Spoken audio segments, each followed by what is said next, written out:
versikulo 17. Ang naguluhan pag kinabuhi sumala sa pagtawag sa Diyos kanino. Sa among share individually isip uban na sa kini ang pagkinamustahan ng pangusta sa Iso Kristo sa kinabuhi. Din kini nagpasabot na ang among nabasahan na verse karon nagpamatuod or it gives us an enlightenment or kumbaga wisdom na diya by the grace of God na gihatag kini na aron malamdagan ako kung galing nagbalik ako kakabulbaan lang.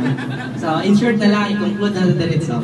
So ang conclusion ng ani, no matter what you have done, what you did, what you have done sa iyong kinabuhi, God will not judge you because God will know what's inside your heart. Musa mo yun ang musa sa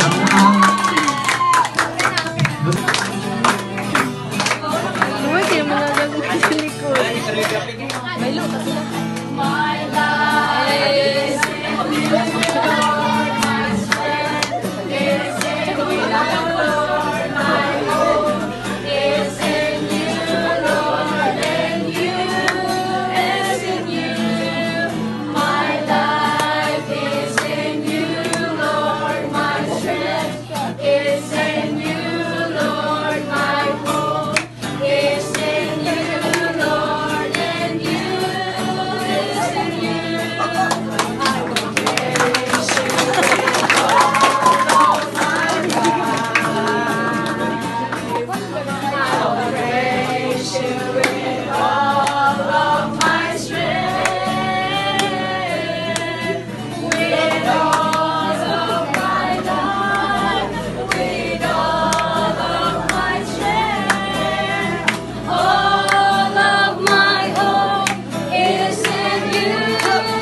kita nga katawhan nga isa ka pinayalan sa Ginoo, ihatagan ta sa grasya sa Dios nga malipay ang atong kasing-kasing diyan sa pagsunod sa sugo sa Dios. Sa among katahon ang kalipay sa kasing-kasing. Let's go!